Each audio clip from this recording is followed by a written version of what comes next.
qu'ils font. Là, tu t'en prends une comme ça, mon gars, tu te relèves pas. Aujourd'hui, direction Marseille et ses règlements de compte à répétition. Jérôme Pierrat, l'un des meilleurs spécialistes du grand banditisme, a enquêté pour nous. 4 ans après son fameux caïd des cités, il s'intéresse cette fois-ci à la pègre marseillaise. À ses côtés, Sébastien Toen, humoriste à Canal, il a vécu à Marseille et il en connaît de nombreux secrets. Ensemble, ils ont écumé tous les quartiers de la ville pour rencontrer ceux qui connaissent le mieux les réseaux criminels, et je ne parle pas des policiers. Leur caméra a pu accéder à des lieux où elles ne vont jamais d'habitude.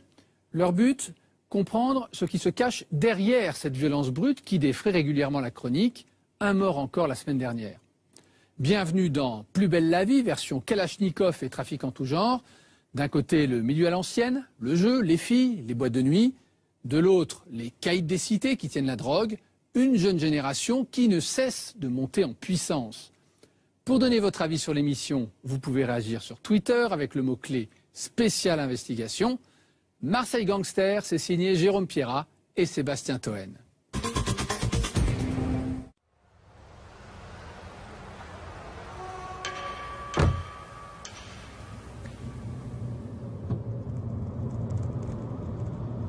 Je suis un vendeur de coke à la base. Voilà, avec ça qui rapporte. Et on va toujours ramener ici de toute façon. Parce que vous avez bien vu, il y a des gens qui partent à tout va, vous tombez sur psychopathe et pas pour rien. Vous avez toujours un truc sur vous là? Bien sûr. C'est pour votre propre sécurité. C'est quoi que vous avez? Bon. C'est pour éclairer la petite seconde. C'est quoi alors ça comme arme? 11,43. Voilà.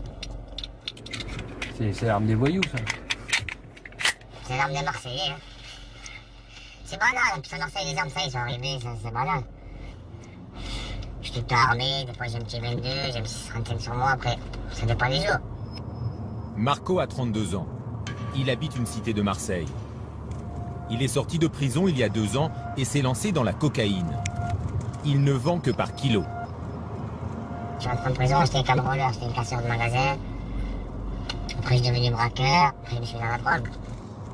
On a l'impression qu'à Marseille c'est particulièrement chaud quand même. Hein. C'est chaud de partout, c'est comme ça. Après vous faites attention à la police, il y a la police, après bon il y a la concurrence, après il faut payer les fournisseurs dans les délais, surtout si tu te fais avancer, c'est tout un bordel parce que ça ne pardonne pas, c'est comme ça, tu es obligé de regarder derrière toi tout le temps quand tu marches. Si Marco est armé, c'est avant tout pour défendre son business. Oh demain, excuse-moi, tu manques d'un kilo mon pote. C'est pas ta vie, c'est comme ça, c'est une question aussi de respect, moi tu ne me mérites pas, c'est comme ça, moi je te fais confiance, je vais pas me méfier, attends. Le trafiquant réclame le respect, mais ça ne l'empêcherait pas de faire un coup tordu, à l'occasion. Moi demain, tu fais une transaction de 10-15 kilos de coke, moi je te mets une balle dans la tête, je vais pas te payer, c'est la vérité. C'est un monde d'enculé, donc dans un peu dans ce monde-là de la drogue, c'est un monde d'enculé, donc.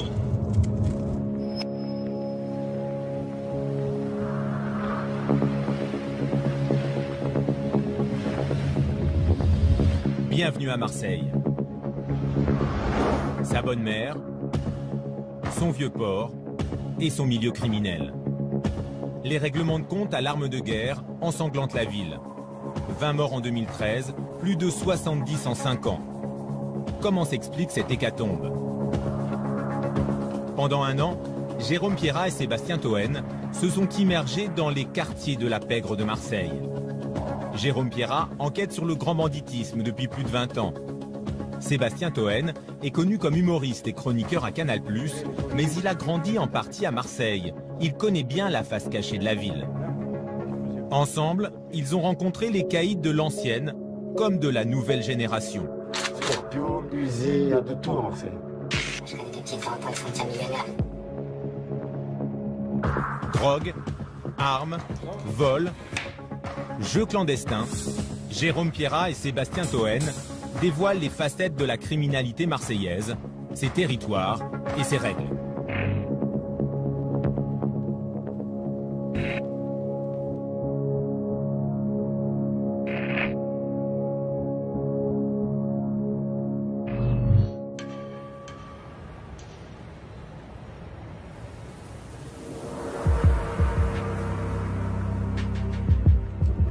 Il est 22h30. Nous partons en direction des quartiers nord de Marseille. Chaque soir, au pied des immeubles, le business de la drogue tourne à plein régime. Nous avons obtenu l'accord d'un réseau pour venir filmer. La condition, ne pas dire où la cité se trouve précisément. C'est l'un des hauts lieux du trafic. À l'entrée du quartier, nous découvrons une silhouette dans la pénombre. Le guetteur. Il a 19 ans. Son rôle, donner l'alerte en cas de problème. Ah, vous faites quoi ici? Après le charbonneur de l'entrée des Condés. Hein. C'est-à-dire, vous êtes quoi? Ce qu'on appelle les guetteurs, là, c'est ça? Ouais, ça. Ah, toi, tu restes là toute la journée? Ouais. De quelle heure à quelle heure tu fais ça? Ah, ça dépend. Hein. Là, c'est... 10h, 1h à peu près. Un peu plus loin, voici le charbonneur. Il attend le client devant l'entrée d'un immeuble. Et tu fais quoi ici, toi? Je charbonne. C'est-à-dire? Je vends du shit. D'accord. Ouais, c'est mon cannabis. Tous les jours, tu vends ici? Tous les jours, je suis là, de 11h à midi. Et si c'est un client, il passe quand c'est la police ou... Quand c'est la police, tu entends le mouacha, le guetteur il me fait un signe. Acha, le mouacha. Ara, c'est quand ça craint? Voilà, c'est comme ça que c'est là. Le mouacha, c'est comme tu entends le mouacha, il faut bouger. À l'entrée du quartier, notre première caméra continue de filmer le guetteur. Et tu touches combien, là, pour faire ça? Ah, ça reste entre moi et la personne. Hein. Quand soudain, un véhicule qu'il ne connaît pas entre dans la cité. Une voiture blanche.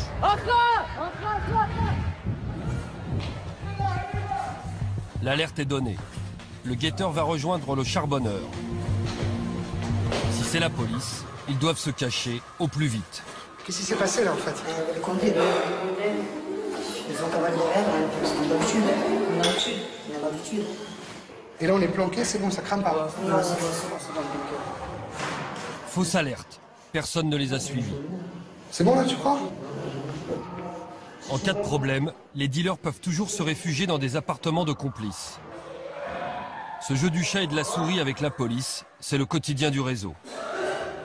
Ces dernières années, la vente de drogue s'est enracinée dans les cités du nord de la ville.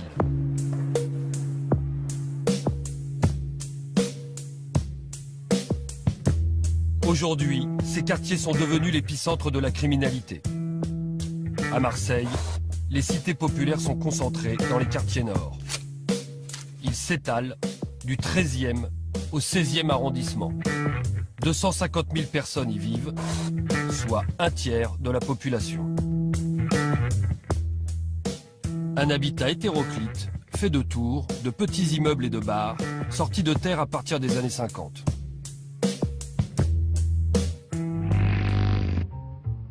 Un groupe d'HLM baptisé Les Oliviers vient d'être inauguré à Malpasset dans la ZUP nord de Marseille. Prévu pour 18 mois, le chantier a été terminé en 15 mois et demi. Ces immeubles, construits à la va-vite, doivent absorber l'afflux de main-d'œuvre immigrée. Les appartements tout confort sont présentés comme un progrès. Ils permettent de résorber les bidonvilles. Mais ces quartiers construits en périphérie sont très isolés. Les transports en commun sont rares. En quelques années, ces cités prennent des allures de ghetto. En particulier pour les plus jeunes qui n'en sortent pas. Il est donc pas parti en vacances cette année? Non, je suis pas parti, mais on voudrait y aller, mais ça revient trop cher. Non, je suis jamais parti encore. Est-ce que tu penses Des fois, mais pour un jour. Est-ce que tu penses de temps en temps à tes petits camarades qui eux sont en vacances?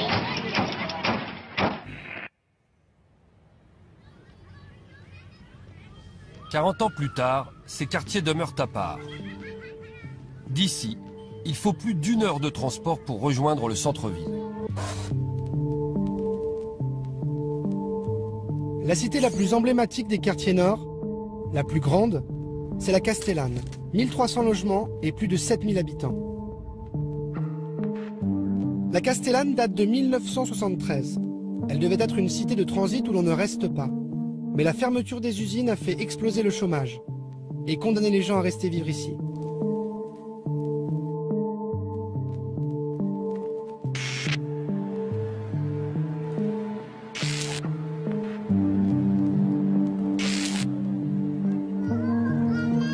Christian a 35 ans. T'entraînes toujours, toi? Ouais. Il a grandi à la Castellane. Boxeur amateur, il veut aider les jeunes du quartier. Il rêve d'ouvrir ici une salle d'entraînement. Ça va, petit champion? D'où on se connaît? Centre social. Centre social, qu'est-ce qu'on a fait? La boxe. Voilà. Je peux compter sur toi? Tu peux compter sur moi? Ça marche.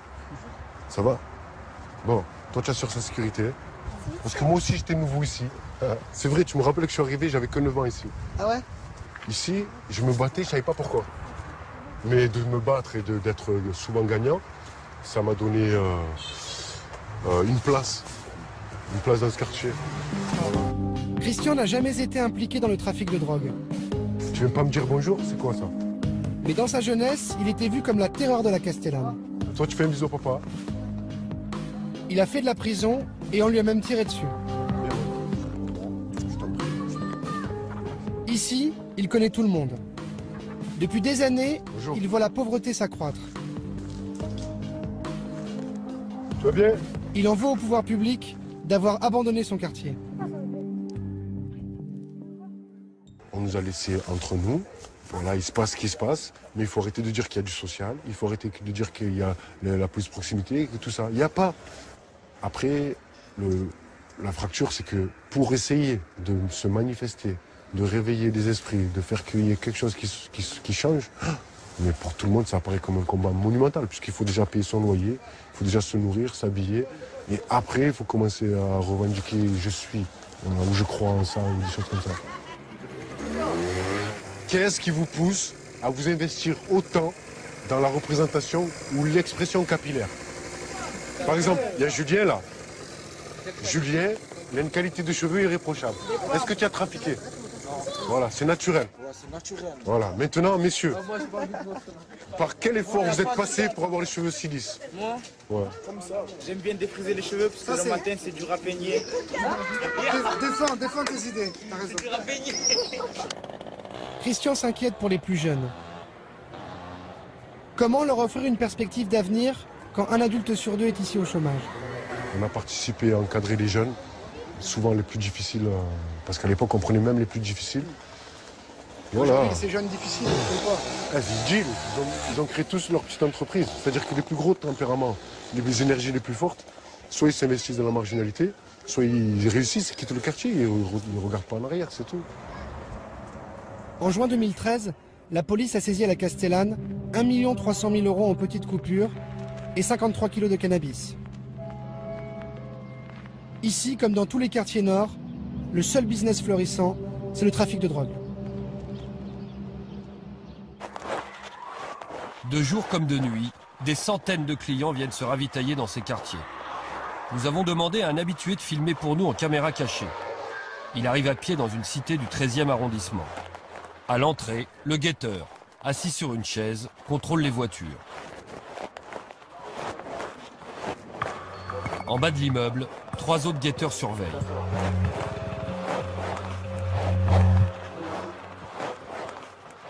Le deal se passe dans l'escalier. Les charbonneurs ont carrément squatté le palier du premier étage. 3 chaises font office de guichet.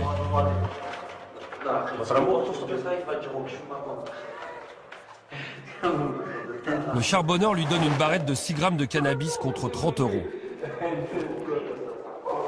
La transaction dure 30 secondes. Derrière, 2 autres clients attendent leur tour. Des points de vente comme celui-ci, il y en aurait plus d'une centaine à Marseille. Un business qui engendrerait des millions d'euros par an. Chaque réseau respecte une organisation hiérarchisée. Au bas de l'échelle, le guetteur. Au-dessus, le charbonneur ou dealer, celui qui vend. Ils sont employés par le gérant qui tient le commerce. Au sommet, le patron, celui qui importe la marchandise de l'étranger. Le gérant d'un réseau implanté dans une cité des quartiers nord accepte de nous parler. Il nous donne rendez-vous un soir dans un sous-sol d'immeuble. Il nous reçoit dans une cave qu'il considère être son bureau. L'homme a 27 ans. Il a débuté dans le trafic à l'âge de 14 ans. De guetteur à gérant, il a gravi tous les échelons. Il ne se vit pas comme un criminel, mais comme un commerçant.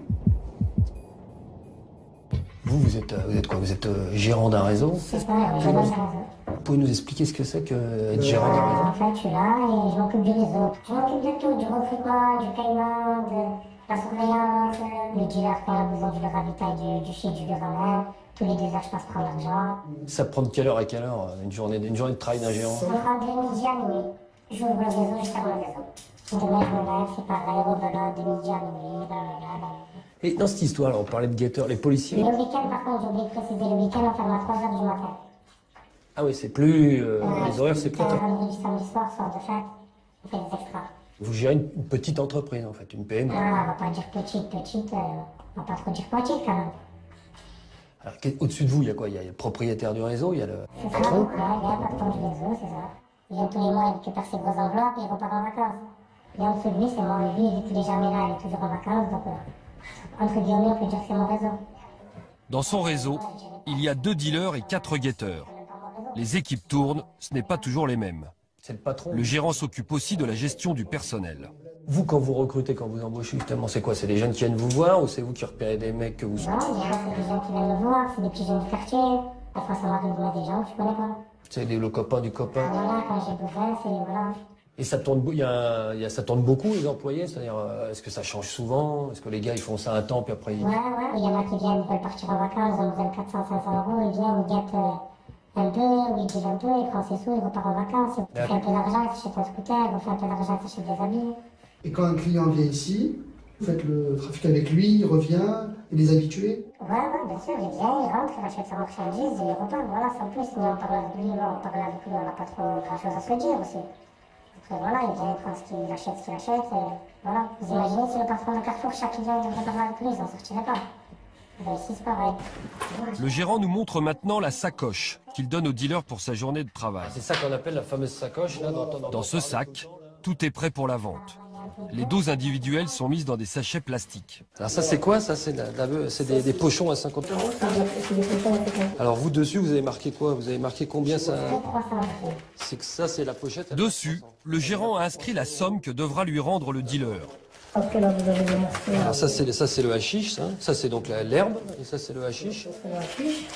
Sur la table, une dizaine de sachets, chacun d'une valeur de 200 à 300 €. Attention quand même de ne pas le casser, sinon vous allez être obligé de le payer. D'accord, oui. Toute marchandise touchée est achetée. Toute marchandise cachée, cassée est achetée. Touchée quand même pas. Ok.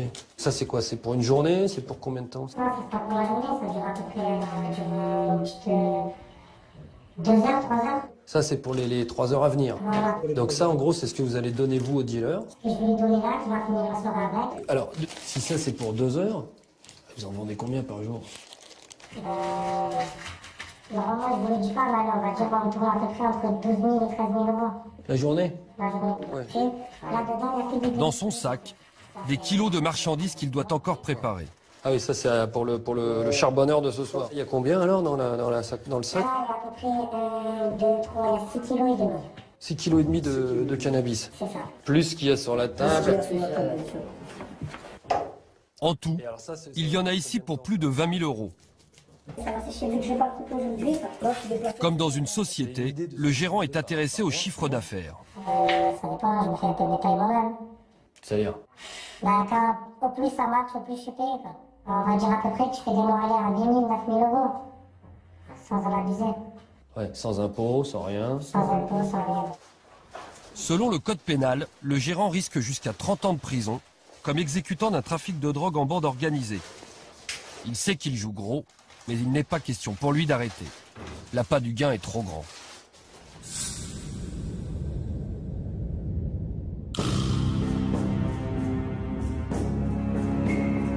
L'argent, c'est la motivation de tous ceux qui rentrent dans les réseaux. Mais ils sont peu nombreux à toucher le jackpot. Nous sommes allés voir les petites mains du trafic. Les dealers, les guetteurs, ceux pour qui travailler dans un réseau s'apparente plutôt à de la survie. Nous rencontrons un charbonneur, en pleine préparation de sa marchandise. Qu'est-ce que vous préparez là? Là, c'est des morceaux à 10.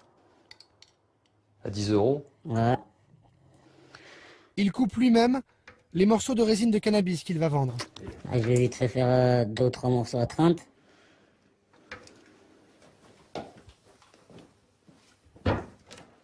J'ai arrêté l'école, j'avais 14-15 ans, voilà.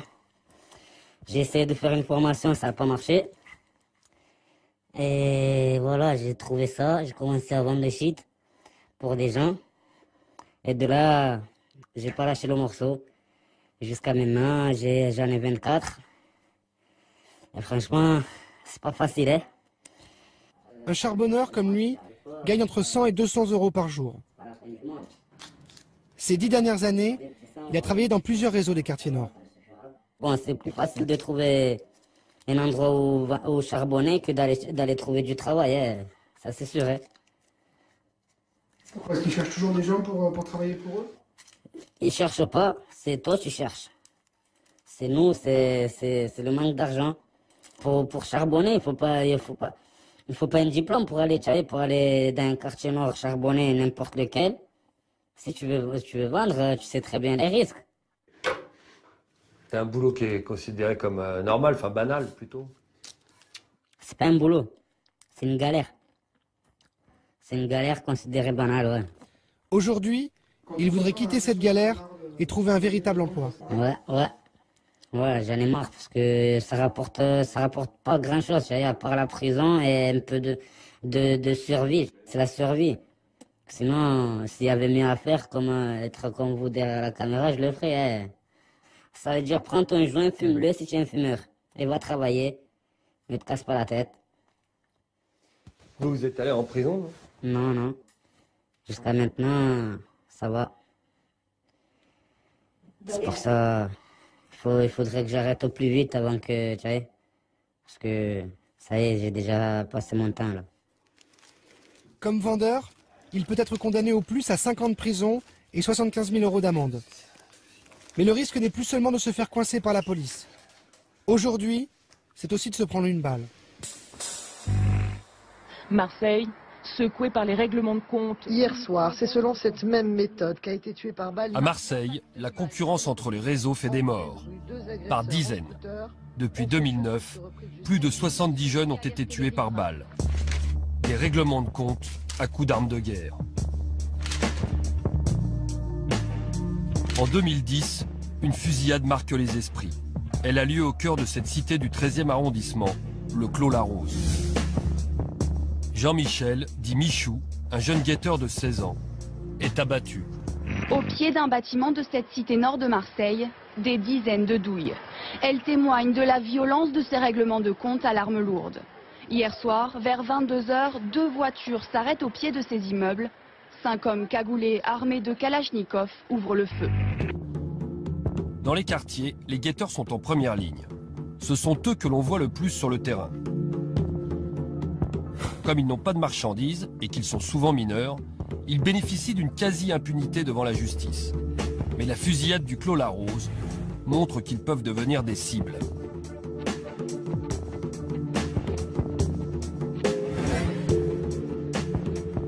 Un jeune guetteur de 16 ans, lui aussi du 13e arrondissement, accepte de nous parler de son quotidien et de ses peurs.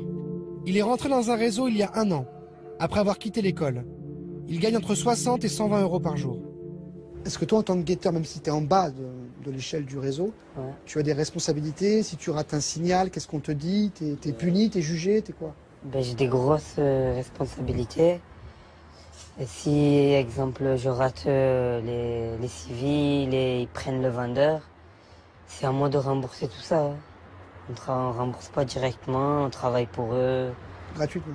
Gratuitement, voilà, comme des chiens. Tes proches, ils savent que tu es guetteur? Non, ma famille, ils ne savent pas. Peut-être mon cousin il sait, mon oncle il sait. Mais ton cousin et ton oncle, ils disent quoi? Ils me disent rien, ils sont passés par là eux aussi. Mais t'as envie de passer les étapes, t'as envie d'être gérant, t'as envie d'être... C'est mieux. C'est mieux d'être gérant, vu que tu touches plus d'argent. Mais je veux trouver un boulot et arrêter tout ça. Parce qu'il y a un gros risque dans tout ça. Vas-y, les risques, toi, t'as peur de quoi aujourd'hui? Ça fait peur de mourir jeune. J'ai 16 ans. Et un guetteur, il peut mourir? Il peut.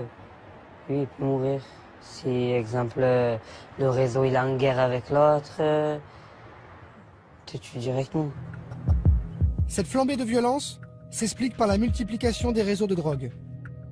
Entre eux, la concurrence fait des ravages.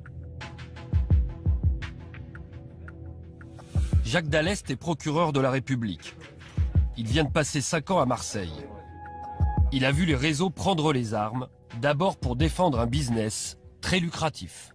D'un coup, vous avez rien et vous pouvez tout brasser 10 000, 20 000, 50 000 euros en espèces. Donc tout de suite, les gens disjonctent en voyant autant d'argent aussi facilement gagner. Et quand vous avez de l'argent et de la cam, vous allez être une cible parce que vous êtes un coffre-fort, quoi. Et on peut vous attaquer pour vous piquer l'argent, pour vous piquer la marchandise. Donc déjà, ce type de criminalité, de délinquance, suscite la convoitise. Le procureur a vu les règlements de compte à l'arme de guerre débuter en 2009. Depuis, c'est l'escalade. Les caïds des quartiers n'hésitent plus à dégainer. Entre ceux qui ont piqué le territoire de l'autre, ceux qui sont incarcérés et qui vont commanditer un assassinat depuis leur prison en disant « il m'a pris ma place, on le tue », celui qui sort de prison en disant « maintenant je reprends ma place », on va le tuer, parce qu'il va gêner le repreneur. C'est un peu comme une activité économique. Vous savez, il y a une petite entreprise, il y a un repreneur, il y a un marché, il y a des clients. Sauf que la concurrence, là, elle se règle à coup d'armes à feu et pas autrement, pas devant un tribunal de commerce. Et c'est moi ce qui m'a marqué pendant ces années à Marseille, c'est que la plupart des victimes, c'était la plus jeune 16 ans, l'affaire du Clos Larose. La moyenne, c'est 20, 21 ans, 25 ans, rarement au-dessus de 25 ans. Donc des gens jeunes, et on peut penser que les tueurs sont également jeunes. Ces jeunes ne font pas partie du grand banditisme. Et pourtant, ils utilisent ces méthodes expéditives. Un nouveau règlement de compte dans le milieu marseillais. La nuit dernière, 3 corps ont été retrouvés dans une voiture incendiée. Les 3 corps étaient installés sur la banquette arrière du véhicule. Une Audi A3 a retrouvé cette nuit entièrement carbonisée. Le toit a dû être découpé pour extraire les cadavres. C'était une exécution. L'autopsie révèle que les corps sont criblés de balles.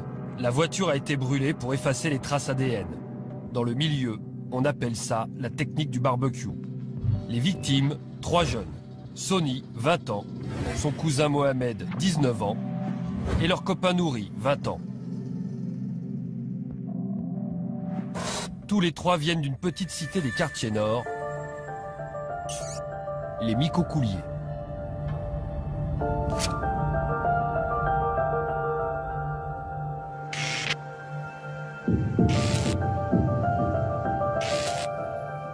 Ici, pas de tour de 20 étages. Des petits immeubles dans la verdure. Une résidence en apparence calme, juste troublée par le chant des cigales. Nous y retrouvons Nadia, la mère de l'un des 3 jeunes exécutés. Elle habite ici depuis près de 20 ans. Elle y a élevé seule ses 2 fils et sa fille. C'est joli, c'est beau, c'est vert, mais c'est complètement pourri, il y a un noyau pourri. Voilà. Car ici, malgré les apparences, le trafic de drogue mine la cité. Un réseau s'est installé en plein cœur des Micocouliers. Je suis tombée dans un traquenard, vraiment. Là, c'est un traquenard. Et tant que ça ne s'arrête pas, ces réseaux, je crois que ça ne s'arrangera pas. Au départ, la mère de famille ne comprend pas d'où vient le danger. Mon fils, mon neveu. Alors qu'ils ont une dizaine d'années, son fils Sony et son neveu Mohamed sont approchés par des plus grands. Ça commence par des cadeaux. De tout petit, déjà, il me les a pâtés. Alors, il les a pâtés, il leur offrait une paire de baskets. Alors, pour eux, c'était des grands seigneurs, tous ces gens-là, tous ces grands qui leur proposaient, qui leur offraient tout, qui leur payaient tout. Moi, quand ils ont commencé à leur acheter des affaires, je me suis dit, c'est des braves gens, ça, ils sont gentils. Ils ont vu que j'étais seule, que je ne travaillais pas, que j'étais seule avec mes enfants. Mais c'est après que j'ai compris. C'est après, quand j'ai vu que mon fils, après, il ne me rentrait pas le soir, qu'il restait trop longtemps et qu'il était toujours avec eux, et ils l'ont embrigadé. Sony arrête l'école à 15 ans. Il entre dans le réseau comme guetteur, puis devient dealer. À 17 ans, Il est arrêté et passe 2 ans en prison. À sa sortie, il a de l'ambition. Le réseau des micocouliers est tenu par une équipe d'un quartier voisin, Bassins. Sonny ne veut plus travailler pour eux. Il veut diriger le business dans sa cité. Une provocation pour les gars de Bassins. Un jour, mon fils, il est venu m'attraper, il m'a dit « Maman, assieds-toi, je vais te dire quelque chose, mais ne t'affole pas. » Je ne m'affole pas, qu'est-ce qui se passe, mon fils? Il m'a dit « Je me suis battue avec un mec, et ce mec, ben, il a mis un contrat sur moi, à savoir 150 000 €. Il me dit « C'est un tel qui est venu me le prévenir. » Il a dit « Méfie-toi, il y a un contrat sur toi. » 3 semaines plus tard, le jour de Noël, Sonny et ses 2 copains ont rendez-vous pour acheter du cannabis en gros. Ils doivent retrouver leur fournisseur dans cette école désaffectée à Bassins. C'est un guet-apens. Sonny, Mohamed et Nouri sont abattus, puis leurs corps sont brûlés. 4 suspects sont arrêtés pour ces meurtres. Ils viennent de la cité Bassins. Ce sont des proches de Sonny et de sa famille. Certains d'entre eux, je les ai hébergés. Ils sont rentrés chez moi, ils ont mangé chez moi, ils ont dormi chez moi, ces gens-là. Et quand on pense que des gens aussi proches peuvent commettre des actes aussi horribles, j'arrive pas à le concevoir. C'est trop dur. Trop dur. À imaginer ce qu'ils ont fait. Mais vous vous rendez compte? Mettre le feu. Pourquoi ils mettent le feu? Pourquoi brûler des corps? Ils pensent pas aux familles. Quand ils tuent, ils prennent des enfants comme ça. Les familles, ils y pensent pas. Les mamans. Je suis pas la seule dans cet état. Je suis pas la seule dans ce cas. Il y a plusieurs mères comme ça qui se... Aujourd'hui, Nadia voudrait quitter le quartier. Elle a peur pour ses autres enfants. Elle a demandé à être relogée, loin d'ici. En 2013, 20 jeunes ont été tués par balle à Marseille. Une hécatombe facilitée par l'arrivée massive d'armes de guerre dans les quartiers nord. Depuis quelques années, se procurer un pistolet automatique ou une Kalachnikov n'est plus réservé au grand nom du banditisme. Comment ces armes arrivent-elles à Marseille? Est-il aussi facile qu'on le dit d'en trouver? Pour le savoir, nous allons chercher à acheter une Kalachnikov. Nos contacts nous proposent de rencontrer un homme qui joue les intermédiaires. Il est méfiant. Après 2 rendez-vous ratés, il accepte de nous voir, mais loin de sa cité. Salut, bien, et toi?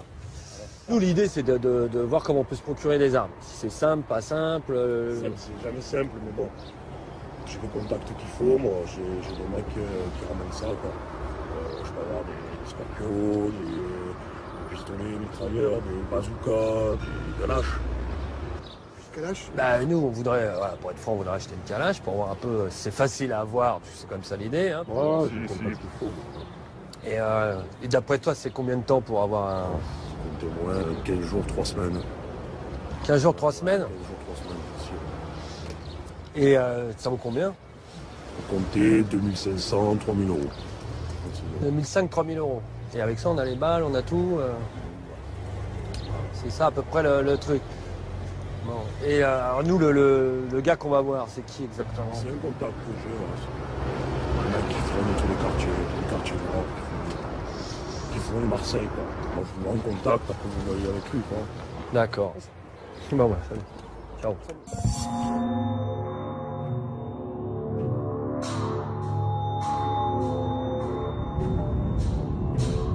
Nous devrons attendre plus d'1 mois avant de décrocher le rendez-vous avec le vendeur. Il faudra payer cash le prix de la Kalachnikov, soit 3000 €. Un soir, il nous reçoit dans un box, quelque part dans les quartiers nord.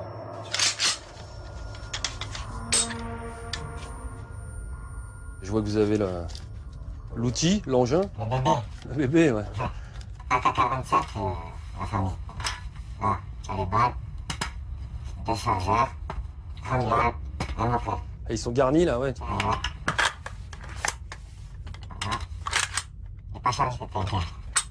Cette Kalachnikov vient d'un pays d'ex-Yougoslavie. C'est une vraie. Hein, c'est l'origine de la plupart des armes de guerre qui arrivent clandestinement en France. Ce vendeur ne se rend jamais lui-même dans les Balkans. Il est le dernier maillon d'une filière. Non, moi je ne pas. Vous allez pas jusque-là. C'est moi je la récupère des gens qui y vont après là-bas. Une fois que ça arrive à peu près à la France, on est là. Avec tout ce qui se passe, ça arrive quand même encore assez facilement. C'est-à-dire il n'y a pas une pression policière, c'est pas de plus dur. C'est un peu dur. C'est un petit peu dur. Hein. En fait, c'est quand tu passes des douanes et tout, hein. C'est un peu dur. Et voilà, après normal. Hein. Où tu vas pas. Ça revient comment? Dans des véhicules aménagés, des trucs comme ça Ils vont demander trop, je peux pas vous dire. D'accord, bon. C'est une arme de guerre. Est-ce qu'on peut trouver à Marseille d'autres armes de guerre? Si. Scorpio et tout. Là, tu me ramènes 3000 €, je te ramène un micro ici. Tu veux un 43, je te ramène. De toute façon, si un d'entre nous... L'homme s'est lancé dans la vente d'armes il y a 4 ans. Et il reconnaît qu'en ce moment, il a du mal à faire face à la demande. Vous bossez comment? C'est à la commande?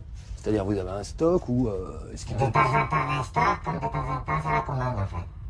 Parce que des fois on n'a pas assez pour tout le monde. C'est trop demandé. Ouais, il y a une grosse demande. C'est dur à Marseille des fois. Tout le monde raffole avec. Ça se tue pour rien.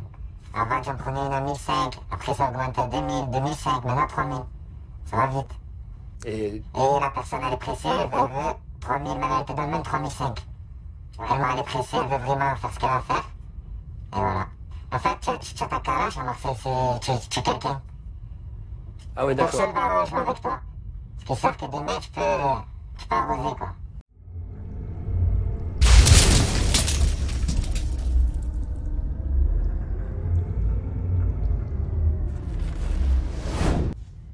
Les clients qui vous achètent ça, c'est quoi? C'est que des mecs qui sont dans les stupes? C'est que des trafiquants de stupes, quasiment? Ça dépend, hein. Des fois, il y en a un, il vient, il pète un plan, il te dit une fois un calibre. Je vous rends demain. Ouais, puis j'imagine de toute façon, vous demandez pas pourquoi. Ah non, moi je demande rien, moi, je sais pas ça. Vous pensez faire ça longtemps? J'espère que j'ai assez d'oseille pour me tirer d'ici. Que je vais ma villa avec mon beau Mercedes, avec l'habillage qui va sur le côté. Comme lui, il serait une petite dizaine à Marseille à vendre des armes de guerre. Il risque de 7 à 10 ans de prison et jusqu'à 500 000 € d'amende. Je peux tirer? Ça part pas. Je peux vous poser une question? Vas-y, ouais. Non, tu entends faire quoi cette calache? Quoi, la détruction? Ah oui, on voit marqué AK-47 là. Maintenant que la Kalachnikov nous appartient, nous décidons de la rendre inutilisable.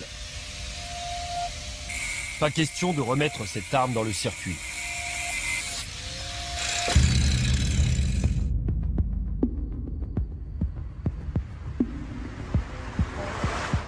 Nous cherchons maintenant à rencontrer un client type de ces armes de guerre. Les guetteurs, les dealers, ne sont généralement pas armés. Les calibres sont demandés au-dessus. L'homme a 30 ans. Il est à la tête d'un réseau. Il vient justement de recevoir une Kalachnikov, flambant neuve.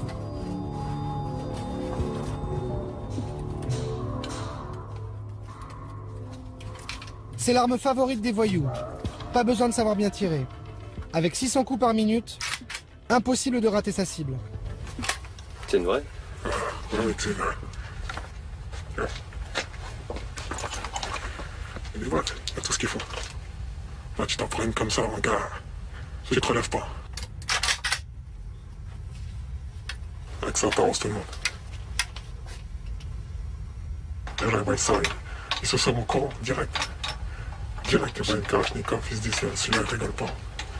Donc vraiment, faut sortir ça.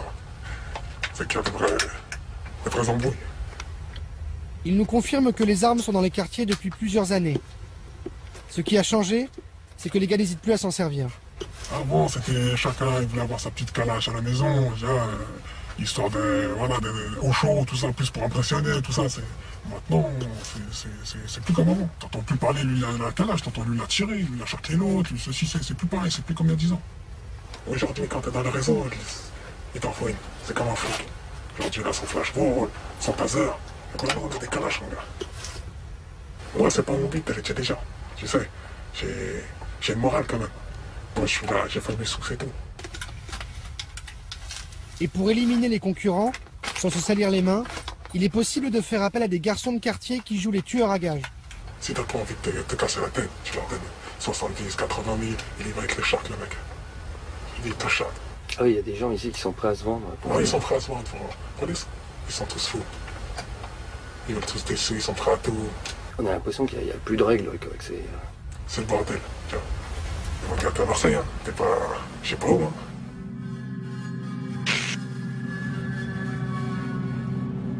Malgré les 20 morts annuels, les réseaux qui changent de main, les arrestations par la police, le business de la drogue continue et le cannabis n'a pas l'air de manquer dans les cités de Marseille. Car au-dessus des réseaux, il y a des équipes de grossistes qui, depuis l'Espagne, envoient des tonnes de cannabis dans les quartiers. L'Espagne, c'est la porte d'entrée du hashish marocain. Nous avons rendez-vous à Barcelone avec l'un de ces grossistes. Nous l'appellerons Sergio. Ce Marseillais s'est installé ici il y a 3 ans. Il a rejoint les gros trafiquants français qui envoient la drogue sans se soucier des règlements de compte sanglants. Moi, j'ai du shit amoureux à Barcelone.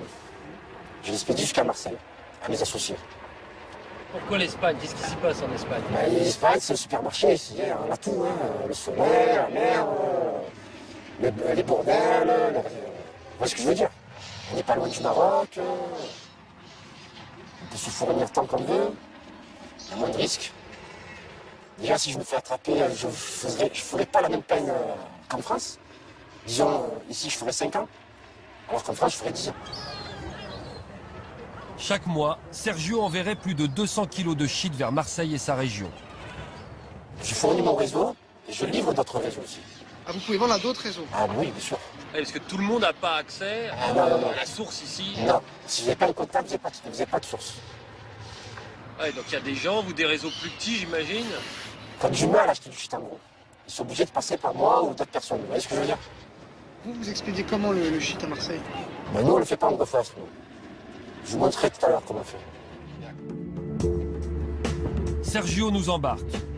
Direction la banlieue de Barcelone, dans un petit garage de quartier. Une fois sur place, nous découvrons la voiture qui sert à transporter le hashish vers Marseille. En apparence, une berline familiale comme une autre. En réalité, elle est truffée de cachettes.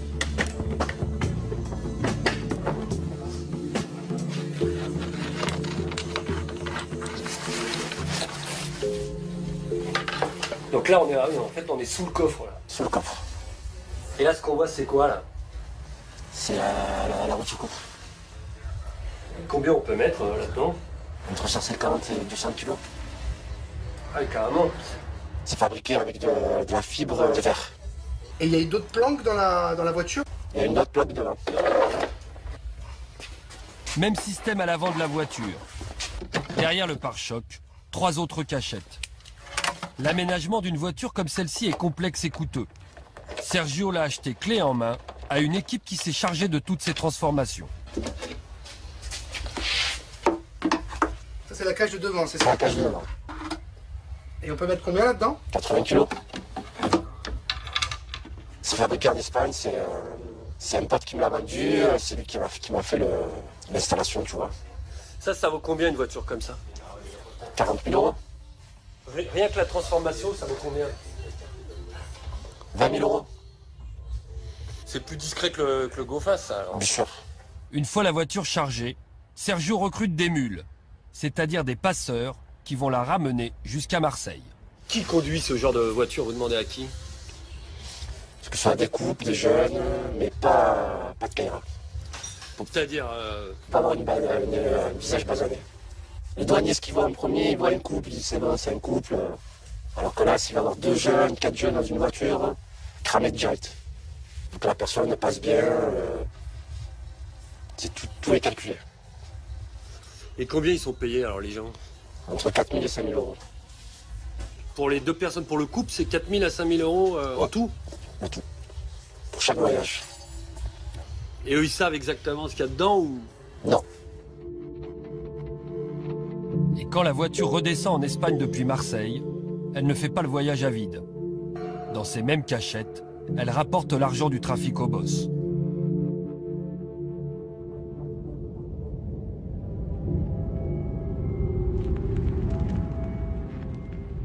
Retour à Marseille. Au nord de la ville, au milieu des cités, il y a un territoire à part. Un quartier gitan dont les voyous sont spécialisés dans le vol. Son nom ? Le ruisseau Mirabeau. Il est coincé entre l'autoroute et la ligne TGV. 500 personnes y vivent.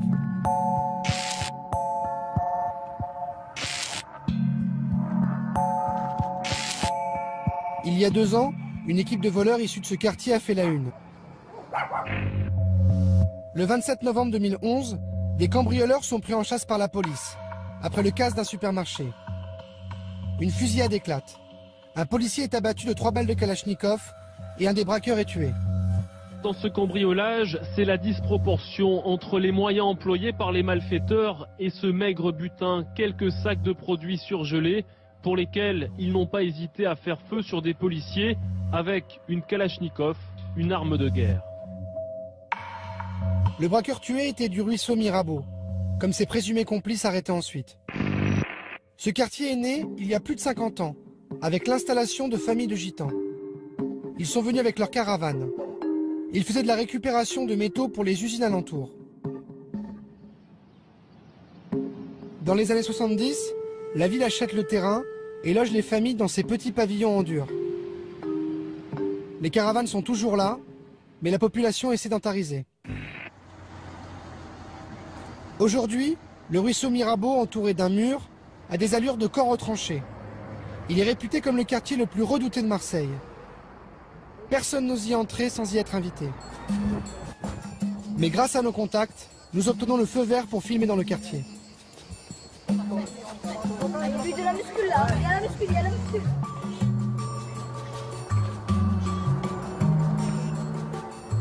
Ici, il n'y a ni commerce, ni école.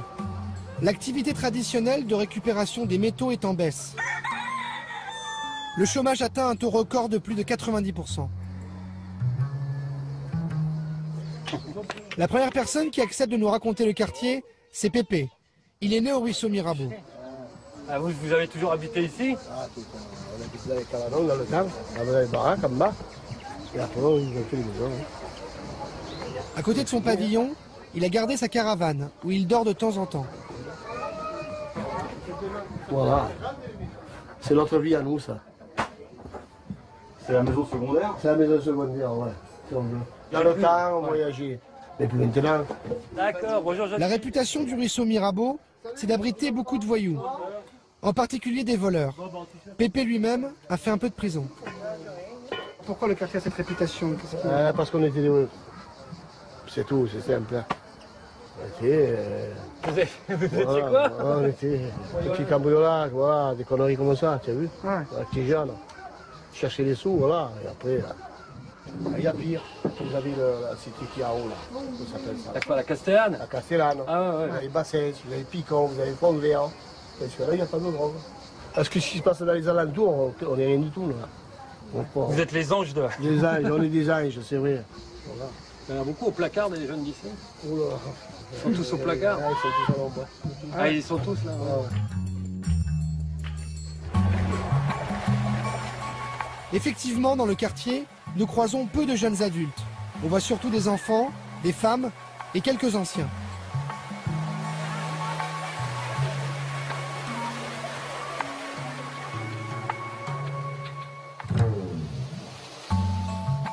Ça ramène nos copines. Mais ça, nos copines, ils ont peur de rentrer ici. Et parce qu'ils disent les gitans, ils vont nous manger, c'est des dalleux et tout. Et en vrai, non. Pas vrai. On n'est que des beaux gosses. Que des beaux gosses, sauf que c'est un gros gosse. Que des beaux gosses, que des beaux gosses. Les filles, on les fait craquer. Comment vous expliquez qu'on a un sentiment que pour rentrer c'est compliqué si on connaît personne? C'est quoi? Vous trouvez ça normal, vous? Oui, c'est normal. Mais parce que les grands ils nous ont appris ça. Et là, nous, on doit l'apprendre aux plus petits. Personne ne doit rentrer dans le quartier, ça doit rester entre nous. Mais comment ça, personne ne doit rentrer? Les autorités, des gens qui ne sont pas du quartier, des gens qui... La police, tout. Voilà, tout. Ils ont se méfient de tout. tout petit. Ouais. Et on se méfie de tout, on fait confiance à personne. Parce que voilà, parce que la plupart c'est des voleurs. Ils veulent pas que la police rentre, tout. Ils nous disent ça, et on le fait. Donc c'est un quartier qui a sa réputation, qui parfois elle est justifiée. Voilà, ouais. C'est que ça comme ça. Régulièrement, la police cible des équipes de voyous du quartier. Mais comme il est impossible de rentrer au ruisseau Mirabeau sans se faire repérer, les policiers surveillent de l'extérieur. Il se met tout la police pour filmer là. Sur la colline là-haut là. Le soir on voit... pour les voir. La dernière fois il y avait un micro la dernière fois. Il y avait une caméra. Ils l'ont arraché, heureusement. On a explosé la caméra. Face à notre caméra, les jeunes roulent des mécaniques. C'est le village de Gaulois. Ils sont fiers de nous expliquer comment ils défendent leur quartier contre les policiers. Qu'est-ce que c'est ça en fait? C'est une plaque de matriculation de poulets. 2Z, AVC, AZH, ABK. Ça, on les caillasse. Nous on les caillasse, nous. Et on les caillasse. Ils rentrent pas, je rentre, ils savent qu'ils sont morts. Voilà. Les herses, on a fait des herses. On a fait des herses. Quand ça rentre, quand ça fait le tour, et on va vers un dos d'âne, genre on le met juste en dessous, et quand il passe, il crève des roues. Donc ici, il n'y a pas de drogue, il n'y a pas d'armes, il n'y a pas... Ça, vous savez pas? Ça veut dire non, alors? Ce jour-là, nous ne verrons que des adolescents. Nous devrons revenir quelques jours plus tard pour rencontrer de vrais voyous.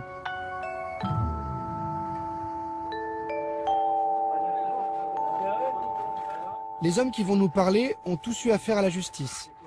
Ils nous racontent les affaires pour lesquelles ils sont tombés par le passé. Mario a 26 ans. Il vient de passer près de 10 ans en prison pour avoir volé des voitures avec violence.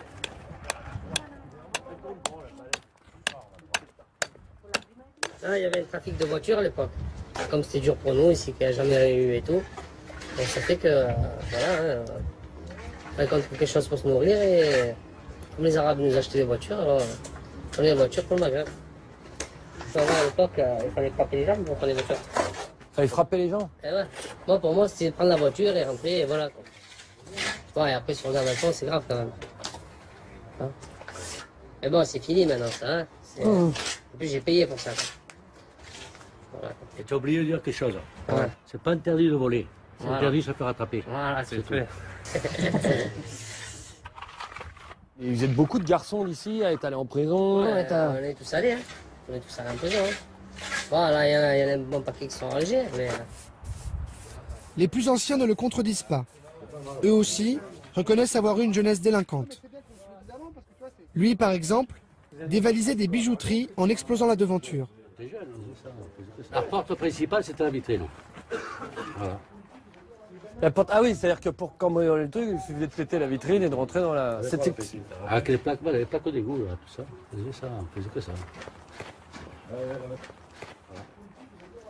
Oui, vous êtes... Vous avez quel âge, vous, monsieur? 64. 64? Ouais. Ah oui, alors vous êtes encore vous êtes l'aîné ici. La génération encore d'avant. Vous avez fait de la prison quand vous étiez jeune? J'en ai fait. Beaucoup? Beaucoup, beaucoup. C'est quoi, beaucoup? Des années, des années. Des années de prison? Vous étiez tombé pourquoi, vous? Pour des vols, des vols. Aujourd'hui, ils disent tous avoir passé la main. Ils ne se reconnaissent pas dans la criminalité des quartiers nord avec ses règlements de compte sanglants. Là, les jeunes de 14-15 ans, ils peuvent te tuer. Il n'y a plus d'hommes, c'est fini tout ça. Voilà. Il y avait plus de respect. Ah ouais, le respect, il y avait plus de respect. C'était les hommes avant. Maintenant, il n'y a plus personne. Et là, c'est les petits. C'est les voyous, c'est les petits. C'est les jeunes. Ces hommes ont la nostalgie du banditisme à l'ancienne, quand les voyous gitans côtoyaient des Corses ou des Italiens. L'explosion de la violence dans les quartiers nord aujourd'hui s'explique-t-elle par la disparition du milieu traditionnel?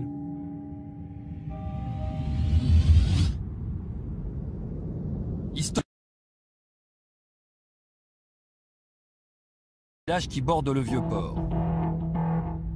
Machine à sous et raquettes. Les voyous sont ici de la vieille école. Les quartiers d'Andoum, de l'Opéra et du Panier sont des fiefs du grand banditisme depuis un siècle. Les caïds y alimentent régulièrement la rubrique des faits divers. Sûrement un règlement de compte sanglant en plein cœur de Marseille. Ce matin, vers 9h, Roland Gabenne, 46 ans, homme fort du milieu marseillais, a été abattu par des individus cagoulés. Le caïd du panier, c'était son surnom, était fiché au grand banditisme. Il était connu des services de police pour vol, braquage et proxénétisme. Il y a 2 ans, l'exécution du caïd du panier est l'épilogue d'une longue histoire criminelle. Un homme a bien connu le grand milieu marseillais, Paul Néry. À 80 ans, il a fait 26 ans de prison pour braquage. Son quartier, Andoum, au pied de la Bonne Mer.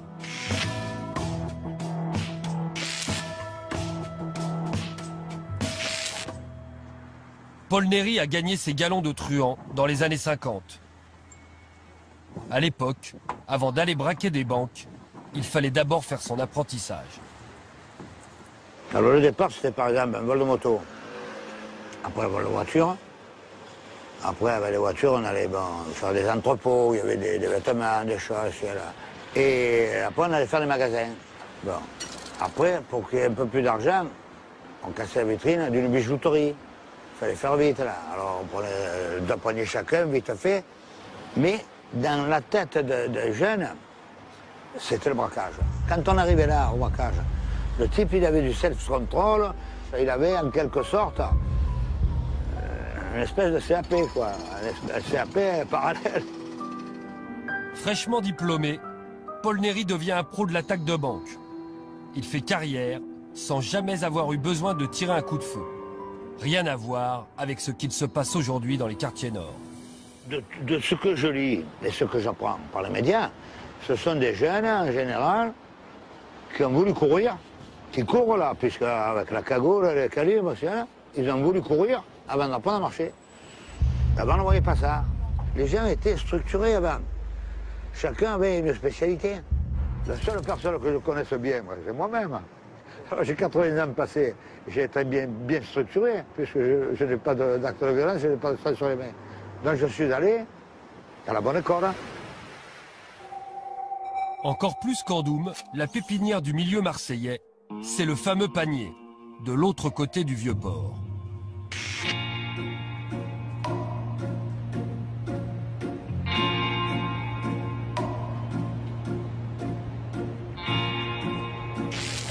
Aujourd'hui, le panier est la destination favorite des touristes. C'est là que se trouve le MUSEM, le nouveau musée des civilisations. Le quartier préféré des bobos a servi de modèle au feuilleton Plus belle la vie. Mais ces ruelles ont d'abord vu grandir les plus grands truands du milieu corso-italien. Nous y retrouvons l'un d'eux aujourd'hui.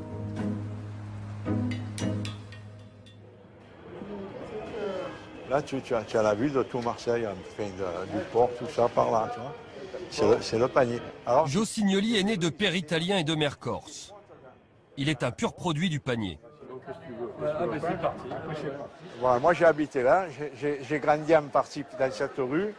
Mon père, quand il est arrivé à l'âge de 14 ans, il est venu, il s'est installé ici. Bon, il s'est marié dans le quartier et disons que dans ce quartier-là, du panier, c'était un peu le reflet des quartiers nord d'aujourd'hui, mais avec moins de violence. Joe Signoli s'engage dans la marine à 16 ans. Il débute par de petits trafics, alcool et cigarettes. Dans les années 60, il abandonne l'uniforme. Il poursuit son ascension dans le milieu. Joe intègre le club fermé des trafiquants de la célèbre French Connection, cette filière qui transforme et envoie de l'héroïne à la mafia new-yorkaise.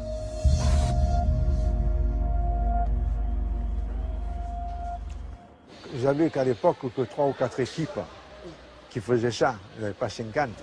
Bon, il y avait ceux qui faisaient venir la marchandise de Turquie ou autre, qui donnaient à transformer, et puis il y avait ceux qui l'emmenaient aux États-Unis comme moi. Et à Marseille, on ne vendait pas un gramme d'héroïne. Moi, je n'ai jamais vendu un gramme d'héroïne en France. Moi, je le transportais aux États-Unis, mais en France, je ne vendais rien. En 1972, Joe Signoli est arrêté. Il prend 20 ans de prison. Il tombe dans l'affaire du Caprice d'Étang, un crevettier qui transportait 450 kilos d'héroïne vers les États-Unis. Au moment de la French Connection, il y avait bien évidemment des règlements de compte à Marseille. Mais certains caïds faisaient régner l'ordre. À l'époque, il y avait, bon, je ne veux pas dire des parrains, mais à l'époque, c'était des hommes en place que souvent ils étaient sollicités quand il y avait des problèmes. Ils faisaient un peu le juge de paix. Alors il y avait ces gens-là qui dominaient le pavé à Marseille et qu'il est évident qu'ils faisaient tout pour éviter c'est des gens en étant des voyous, des gens de bien. C'est complexe ce que je vous dis là. Hein, c'est paradoxal, mais c'est comme ça. Il y a des gens. Bon, moi j'ai toujours été quelqu'un de bien. J'ai toujours essayé d'éviter qu'il y ait des problèmes de ce genre-là, d'éliminer des gens, de tuer. Mais dans les quartiers nord, il y a personne qui maîtrise personne. Vous ne maîtrisez plus. Donc, même ces gens-là vont se retourner contre vous. Vous allez intervenir pour passer une bonne parole ou quoi. Ils sont capables de vous dire occupe-toi de toi, et puis c'est pas content, même à vous, de vous faire de la pression. Vous voyez ce que je veux dire? Au Panier, à la différence des quartiers nord, des hommes auraient encore une certaine autorité sur la rue. Roland Gabin, un restaurateur, était surnommé le parrain du Panier. Il possédait plusieurs bars et établissements de nuit. Il était aussi fiché au grand banditisme. Homme fort du milieu marseillais a été... En juillet 2011, il est exécuté en pleine rue. Il était connu des services. Gabin était une figure respectée dans son quartier. Il savait se faire apprécier, même des plus anciens. Il avait une image positive ici. Positive, ah oui, au Panier, tout le monde aimait Roland. C'était un brave petit, quoi, même qui prenait de l'âge, pour nous c'était le petit. D'accord. Le petit du quartier. Il avait des yeux doux, des yeux tendres, pas méchants. Peut-être que le soir, ça, il devait être peut-être méchant pour se faire respecter aussi. Mais envers nous, je ne sais pas. Pas de problème, au contraire. S'il y avait quelque chose, au contraire, il nous protégeait à nous. Le brave garçon avait tout de même une part d'ombre et un casier judiciaire bien rempli. Un de ses compagnons de route accepte de nous raconter son parcours criminel. Vous avez bien connu Roland Gabin. Oui, tout à fait. À qui c'était Roland Gabin? On le surnommait... Le caïd du panier, hein. Ouais, c'était ça. Hein. Il n'y a pas de souci, c'était le caïd du panier. Depuis au moins 25 ans. Première arrestation à 17 ans pour braquage. Et là, il a pris 11 ans de prison. En prison, il forge sa réputation.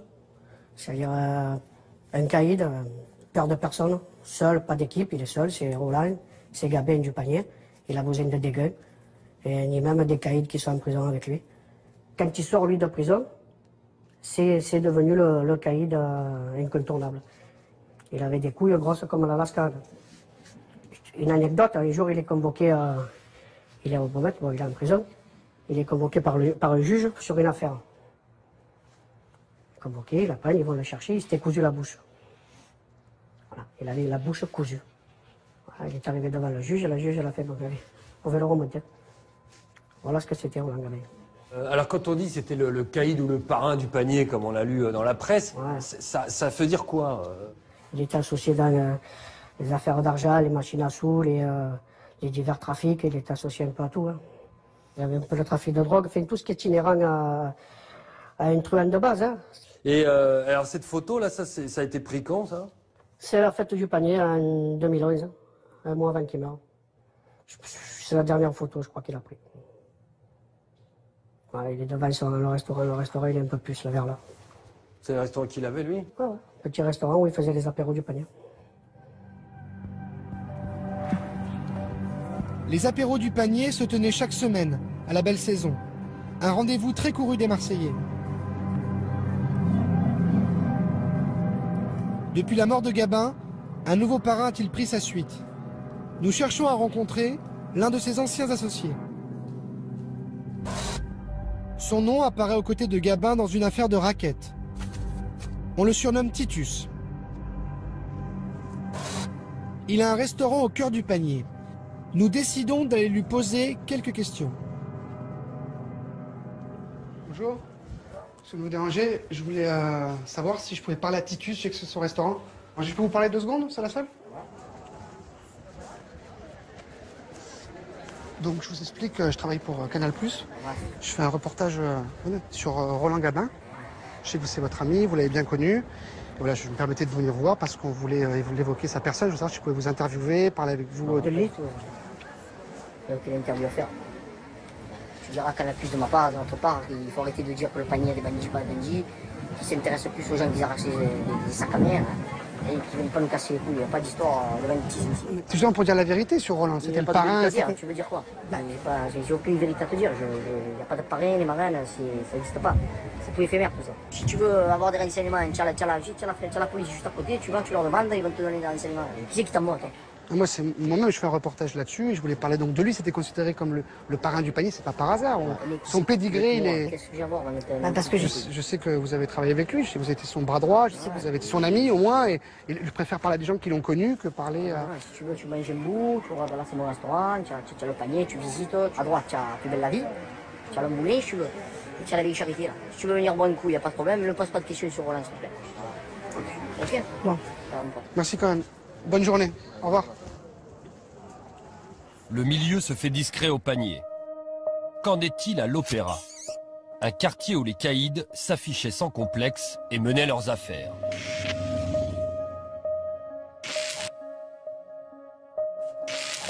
Ici, c'était le quartier général du milieu. Il y avait les bars de voyous, leurs boîtes, leurs hôtels de passe et beaucoup de filles sur les trottoirs. Aujourd'hui, il reste encore quelques bars à hôtesses. Mais les filles sont plus rares. Un fait divers laisse penser à une redistribution des cartes. Les nouveaux caïds des quartiers nord cherchent-ils à s'implanter dans le centre-ville? En mai 2012, un restaurant corse est en partie détruit par un incendie criminel. Il appartient à une figure du milieu, Jacques Cassandry. Fiché au grand banditisme depuis 25 ans, il est soupçonné d'être le cerveau du casse de Nice. Il a fait plusieurs séjours en prison. L'incendie de son restaurant est vu comme un geste d'intimidation. Nous décidons d'appeler directement Jacques Cassandry pour le faire réagir. Allô? Allô, monsieur Cassandry? Oui. Bonjour, Jérôme Pierrat pour Canal+. Ah. Je voulais savoir si on pouvait vous interviewer, enfin on voulait vous rencontrer surtout pour parler d'un de vos établissements. Ah, d'accord. Et c'est quoi ça? C'est quel établissement? Après discussion, il accepte de nous rencontrer. On arrive tout de suite. Merci. Pour la première fois, il est d'accord pour parler devant une caméra. Ah c'est bon, Jacques Cassandry nous reçoit au son des guitares, le célèbre cabaret corse qui lui appartient. Bonjour. Monsieur Cassandry. Bonjour, monsieur. Bonjour, monsieur. Vous m'avez téléphoné? Oui, c'est nous. oui. Bonjour, D'accord. Sébastien Antoine, Canal+. Jacques Cassandry. Jérôme Pierrat. Voilà. On peut rentrer un peu, vous parler de Je vos vous en prie, je vous en prie. Donc Voilà, écoutez, pour être franc, on a lu à droite à gauche, on a entendu dans les médias que vous aviez eu des problèmes avec l'un de vos établissements, vous auriez subi des pressions pour le vendre. Voilà, c'était de ça dont Non, on voulait effectivement, tous les établissements de Marseille connaissent des problèmes. À un moment ou à un autre, on a toujours des petits problèmes dus peut-être à la boisson ou autre. Bon. Mais de véritables problèmes qui sont liés à moi, mon personnage, je n'en connais pas. Je n'en ai pas. J'ai de différents avec personne. Voilà, ça c'est clair. Bonne dépression, je ne subis pas, évidemment. Oui, en gros, pour être clair, les gens disaient que, en gros, c'était les caïds, ce qu'on appelle les caïds des quartiers nord, qui mettaient des coups de pression pour reprendre les établissements du centre-ville. En gros, c'est ça l'histoire. Non, pas du tout. Moi, je serais parti depuis longtemps si je subis des pressions. Je subis aucune pression. Je suis vraiment dans mon élément, quoi. Oui, parce que vous avez Jacques Cassandry nous assure être un simple commerçant, un patron de bar et de restaurant, comme un autre. Moi, ça fait 30 ans que je ne fais plus rien. Hein. Bon, que je me tiens tranquille, que je travaille, je me fais beaucoup de mal, ma famille également. Donc, je ne vois pas en quoi je peux apporter un intérêt qui serait lié à mon passé ou autre. C'est lié à l'actualité, en fait, tout ce qui se passe aujourd'hui. C'est-à-dire qu'il y a un changement des cartes entre les gens qui étaient dans le centre-ville à Marseille, qui avaient une activité particulière, et les gens des quartiers nord. Les problèmes, ils ne sont pas là. Hein. Les problèmes, ils sont ailleurs. Vous voyez tous les jours des gosses qui s'entretuent, ça, ce sont des problèmes. Hein. Voilà, c'est là qu'il faut voir les problèmes. Bon, messieurs, je suis désolé, mais voilà. Répondu. Merci, monsieur. Je crois que j'ai répondu à vos questions. Vous êtes satisfaits?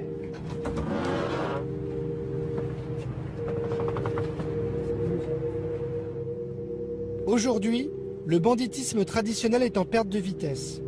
La nouveauté, c'est que les truands endossent le costume d'hommes d'affaires. Ils investissent l'économie légale. Ils détourneraient, par exemple, l'argent des marchés publics. Un scandale l'a révélé au grand jour. L'affaire Guérini. Être le président du Conseil général des Bouches-du-Rhône et voir son frère, chef d'entreprise, mis en examen dans une affaire de marché public frauduleux, forcément, ça fait désordre. Le président du Conseil général, Jean-Noël Guérini, et son frère Alexandre, chef d'entreprise, sont aujourd'hui mis en examen pour association de malfaiteurs. Selon la justice, ils auraient confié des marchés de construction à des sociétés de BTP liées à Michel Campanella et Bernard Barézy, ici à droite. Tous deux fichés au grand banditisme. Ces deux hommes sont soupçonnés d'avoir obtenu frauduleusement des marchés de construction financés par le Conseil général des Bouches-du-Rhône. La société ABT installée à Gardanne, dont les patrons seraient des proches du grand banditisme et plus particulièrement de Bernard Barézy. Cette affaire révélerait des pratiques illégales à la tête du département des Bouches-du-Rhône. Le Conseil général, comme il a 2,5 milliards de budget, il a énormément de sociétés satellites et il a énormément de pouvoir. Et donc, à partir du Conseil général, on arrive à une myriade de sociétés sur lesquelles pèse le soupçon que le grand banditisme a essayé de s'ingérer et de rafler l'argent public. Donc, après les logements, après les marchés de construction, maintenant on a la gestion des ports, qui sont évidemment très rémunérateurs. Dans ces affaires, des dizaines de millions d'euros sont en jeu.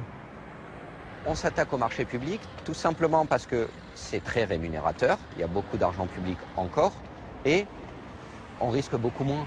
On investit beaucoup moins d'argent et on a un retour sur investissement qui est beaucoup plus grand et on risque beaucoup moins d'années de prison. Donc, je veux dire, c'est la délinquance en col blanc, c'est quand même beaucoup plus rentable que, on va dire, le trafic de drogue qui fait prendre des risques physiques à ceux qui le pratiquent. Si le milieu traditionnel a délaissé le trafic de drogue, désormais aux mains des caïds de quartier, il y a une rente qu'il aurait du mal à abandonner, celle du jeu clandestin. En France, les jeux de hasard sont strictement réglementés. Jouer de l'argent n'est possible qu'au casino.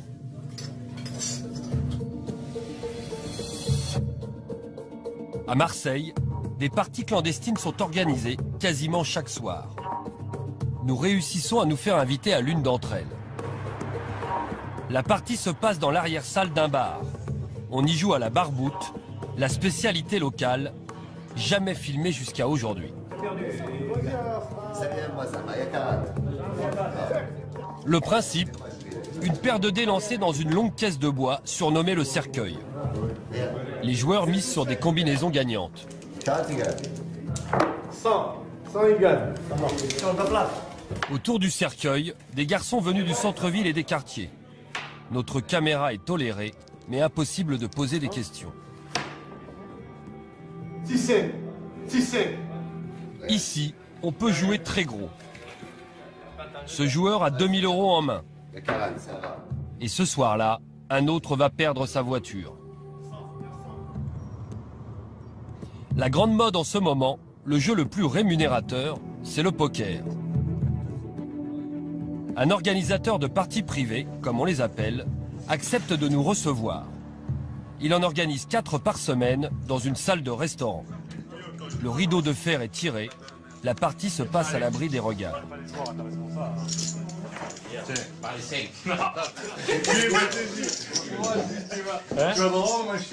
Voilà, c'est un beau tour de magie, ça. Comme dans un casino, il y a un caissier, des croupiers, et les parties se font avec des jetons. La différence, c'est qu'ici, les voyous peuvent jouer leur argent sale en toute tranquillité.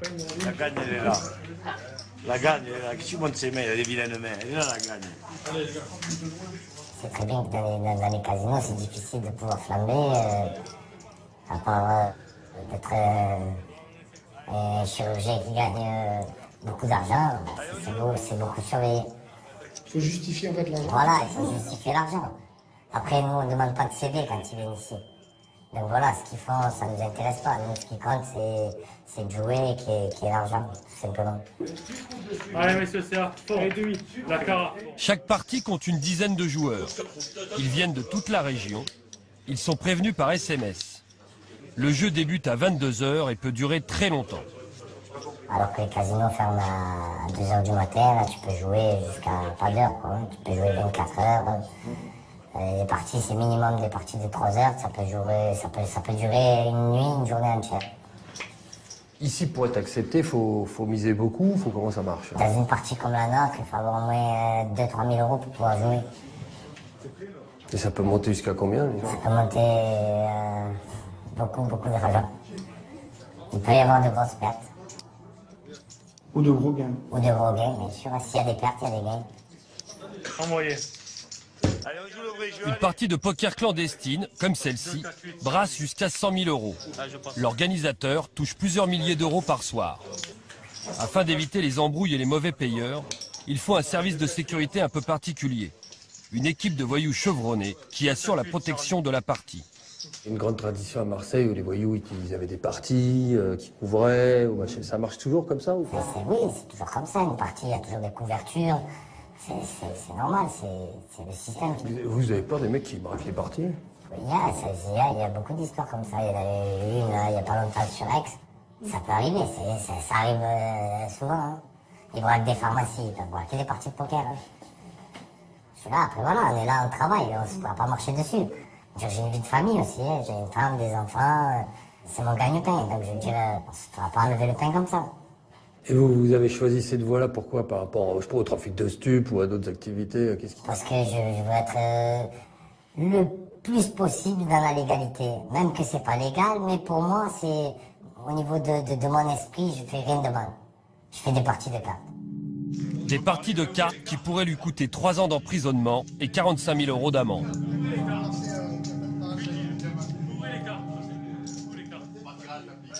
Dans le jeu clandestin, on trouve des passerelles entre milieux traditionnels et voyous des quartiers, en particulier pour les machines à sous illégales. Dans de nombreux bars, des bingos. Ce jeu ressemble à un flipper. En réalité, c'est une machine à sous déguisée.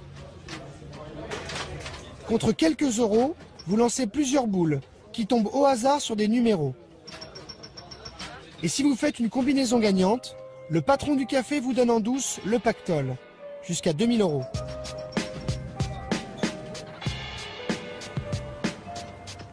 Dans les quartiers nord, des truands à l'ancienne confient la gestion de leur bingo à des jeunes de quartier. Nous allons rencontrer l'un d'eux. Moi, je suis originaire du nord de Marseille, c'est-à-dire des quartiers nord. C'est pas une équipe de quartier pour laquelle vous travaillez. Il y a des grosses équipes qui sont derrière et nous, on est en collaboration avec eux. Vous, votre boulot, c'est quoi exactement? Moi, mon boulot, c'est... Je m'occupe de la maintenance de la machine. Je récupère l'argent. Si la machine tourne bien, on peut passer 1 fois par semaine, on peut passer 1 fois tous les 15 jours si la machine tourne moyennement. L'argent des joueurs est partagé entre le patron du café et l'équipe de voyous qui lui a placé la machine. Et comme il y a des centaines de bingos dans la ville, c'est très rentable. Les gains d'un appareil comme ça, c'est quoi à peu près mensuellement? Ça peut partir de minimum d'un bar classique, on va dire 1 000 euros chacun entre le propriétaire de la machine et le patron du bar. Ça peut monter beaucoup plus haut dans certains bars de quartier nord, beaucoup dans les quartiers nord. Ça peut monter jusqu'à 10 000 euros par mois. Ça peut monter. À 10 000, à diviser en deux. Hein, divisé en deux, oui. L'exemple des bingos montre que les voyous de l'ancienne et de la nouvelle génération peuvent travailler ensemble. Le plus souvent, ils font connaissance quand ils se retrouvent derrière les barreaux.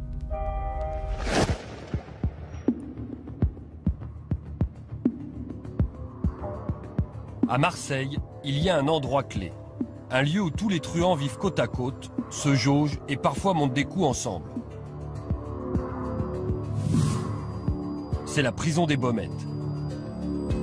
1800 détenus pour 1400 places.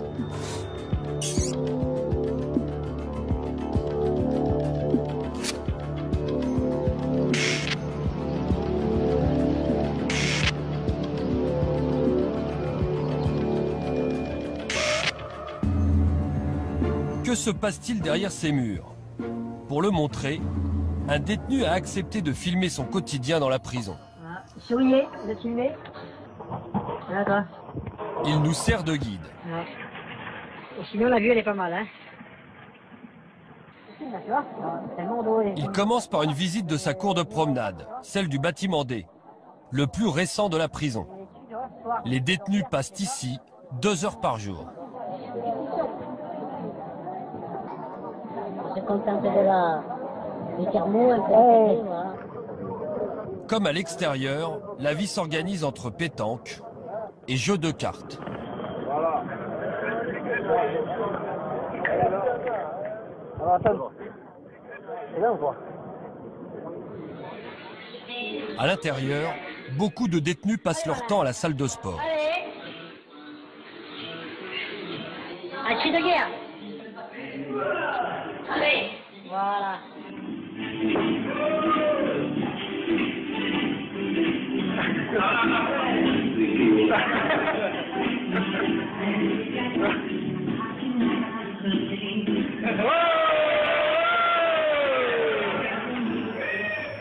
Mais derrière cette bonne humeur apparente, la réalité de la vie est beaucoup plus rude. Mourad fait des allers et retours en prison depuis l'âge de 15 ans. Il en a 25 aujourd'hui. Il répond à nos questions. Les Baumettes, il connaît bien. Voilà, à toutes les communautés, on va dire, il n'y a pas trop de racisme ici. Il y en a un petit peu quand même, c'est un petit peu les blancs avec les blancs, les gitans avec les gitans, mais quand même on se mélange quand même. Il faut choisir son camp, ses amis, pour se protéger. On ne parle pas avec les balances, on ne parle pas avec les violeurs d'enfants, tout ça. Après, chaque quartier, ils restent un peu ensemble parce que c'est comme ça, ils se connaissent de dehors, les gens. Après, ceux qui ne se connaissent pas entre eux, c'est un peu les braqueurs avec les braqueurs, les dealers avec les dealers. Bon, ça se mélange un peu des fois.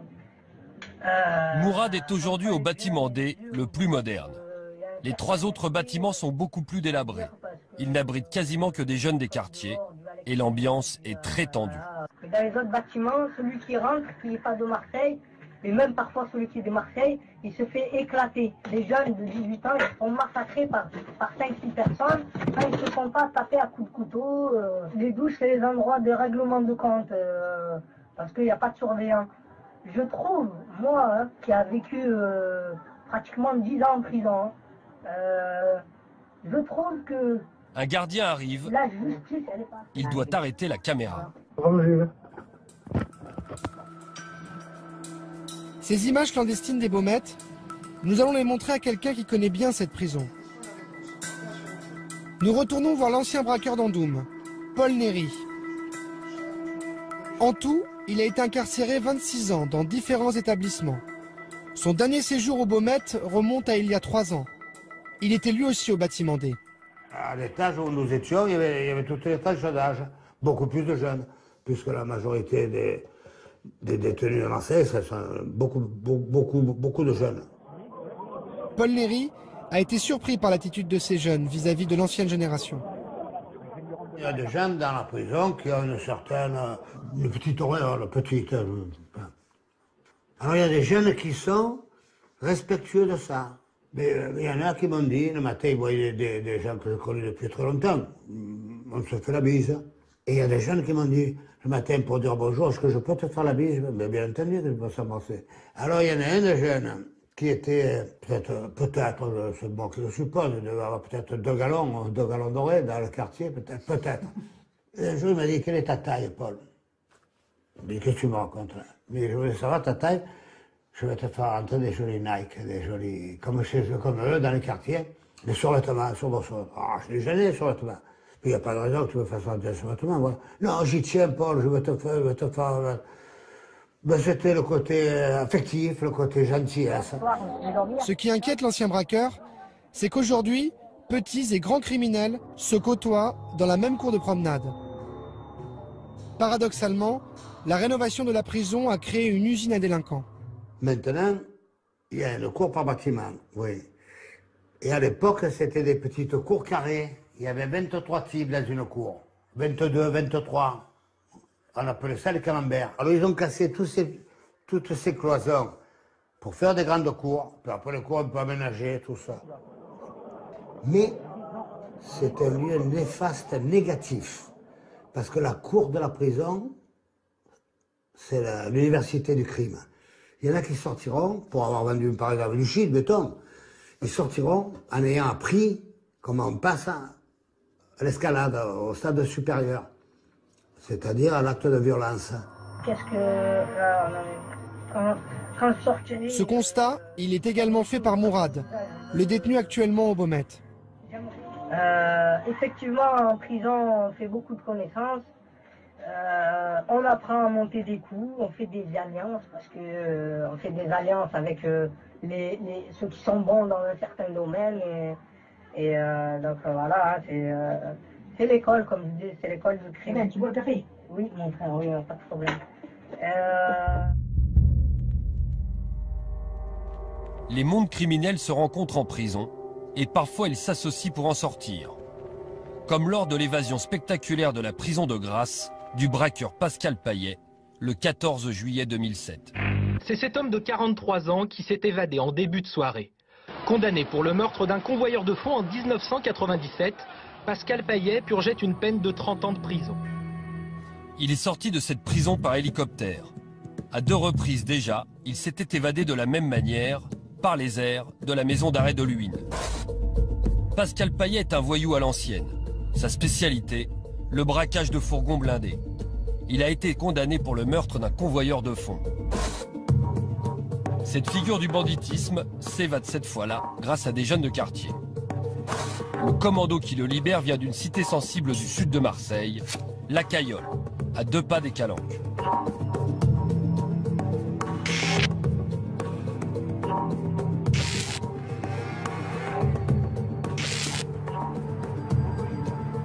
Sur place, nous avons retrouvé un membre du commando, Taleb. À l'époque, il est recruté par un truand qu'il a connu en prison. Ouais, on se voit, on rencontre avec un ami, il me dit qu'il a besoin de moi pour un autre service. Et il me dit qu'est-ce que c'est le service. Le service, il allait chercher quelqu'un. Cette personne, c'était Pascal. Et j'ai accepté. C'était pas rémunéré, c'était juste par amitié. Mais sans forcément le connaître. Sans forcément le connaître. L'opération est ambitieuse. Première étape, il faut s'emparer d'un hélicoptère avec son pilote. Le commando va braquer une compagnie de l'aéroport de Cannes-Mandelieu. Alors comment ça se passe concrètement? Là, on m'a appelé la veille, le 13, pour me dire que c'était pour le 14 juillet. Le 14 juillet, on est parti le matin. 6h30, on est rentré dans les bureaux de l'hélicoptère. Taleb et ses complices sont armés de fusils d'assaut. Sous la menace, un pilote les embarque dans son appareil. Direction, la prison de Grasse. L'hélicoptère se pose sur le toit de la prison.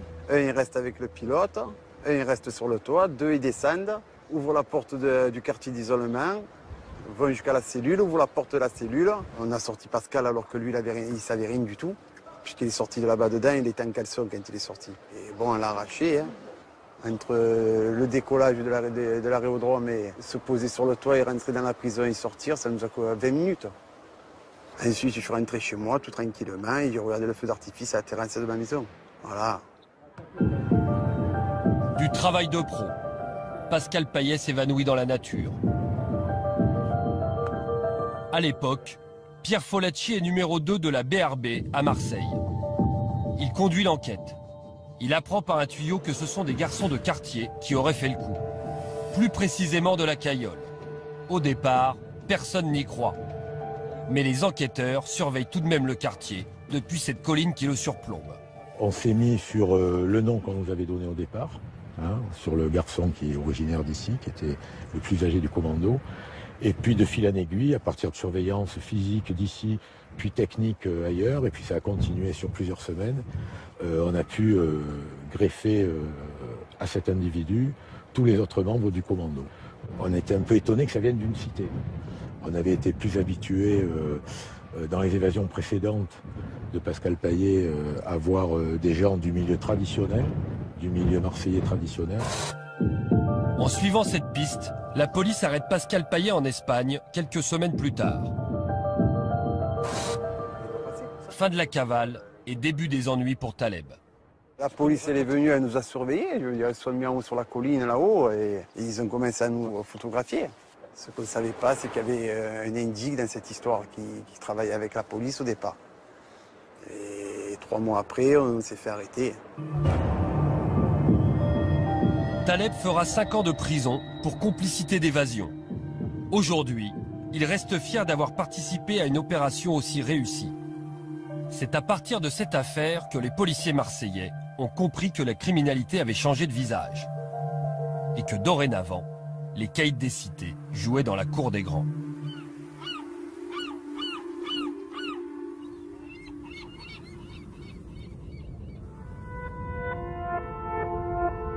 À la fin de notre enquête, nous allons voir quelqu'un qui refuse de baisser les bras.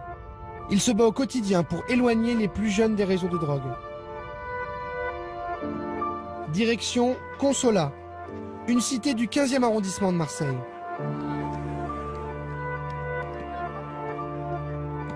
Karim, 43 ans, est l'un des dirigeants du club de football.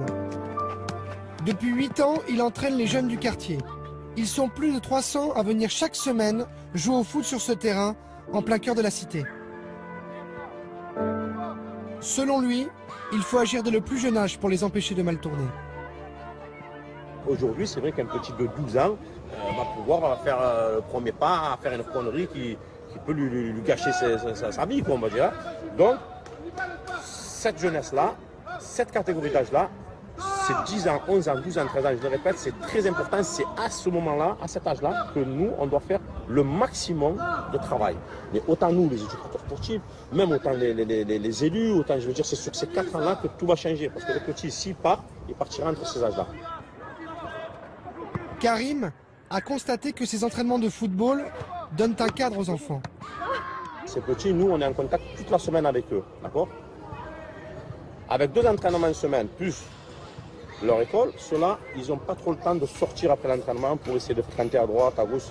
Non, ça évite de faire certaines bêtises, c'est sûr. Aujourd'hui, c'est vrai qu'on a toujours la compétition, mais on a beaucoup maintenant ce fameux discours qui leur fait comprendre de faire attention. Dimanche, on joue. Quand on les lâche le vendredi soir, on leur explique attention, ce que tu vas faire vendredi soir, samedi, parce que nous, dimanche matin, il faut tirer à telle heure. Donc, on essaye de leur enlever le temps qui pourrait servir de fameuse dérive. Voilà. Vous avez quel âge? 12. 12. 9 ans. Alors, comment c'est la vie dans les quartiers nord aujourd'hui? On voit des images terribles, mais c'est comment les quartiers nord aujourd'hui? C'est bien. C'est très bien. Ouais. C'est tranquille ici à Consolat, non? Oui. C'est bien et on s'amuse beaucoup dans ce stade. Ouais. C'est le stade principal de Consolat. D'accord. Qu'est-ce que vous voulez faire dans la vie? Moi, je veux faire footballeur. Vous voulez tous faire un footballeur? Ben oui. Moi, je veux faire police. Tu veux faire quoi? Tu veux faire policier? Ah bah viens nous raconter ça. C'est vrai, tu veux faire policier? Ouais. Qu'est-ce qui te plaît dans la police? C'est des gens en prison. Tu veux mettre des gens en prison, toi? Ouais, il fait quelque chose. D'accord. Toi, tu es pour la loi, il faut que ça se passe bien, c'est ça? Et il faut respecter les gens, sinon tu les mets en prison. Allez, 200, c'est bon. Vas-y, moi. Ah là, tu t'es humilié nationalement. Il est très mauvais. Vas-y. C'est pour moi. Oh!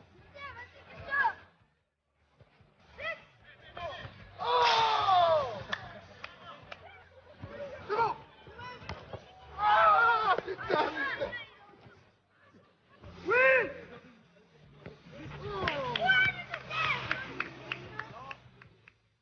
Seb, tu dis au revoir aux messieurs, on y va. C'est comme les gosses, on est obligé.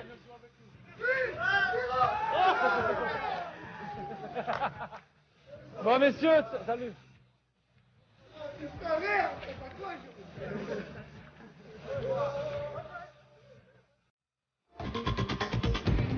C'est la fin de ce numéro. Merci beaucoup de nous avoir suivis. Retrouvez-nous sur Facebook, sur la page spéciale investigation, et continuez de décrypter l'info sur Canal. Lundi prochain, nous enquêterons sur le chauffage 60 ans après l'appel de l'abbé Pierre. Pourquoi 9 millions de Français ont-ils encore froid l'hiver? La faute à la crise, bien sûr, mais pas seulement. Certains choix industriels pèsent lourd sur notre facture énergétique. On se quitte avec quelques images de cette prochaine enquête. Salut! À l'autre bout de la France, à quelques kilomètres de Poitiers, Aline, orthophoniste au chômage, est condamnée à ramasser du bois pour se chauffer. C'est un peu comme à la préhistoire.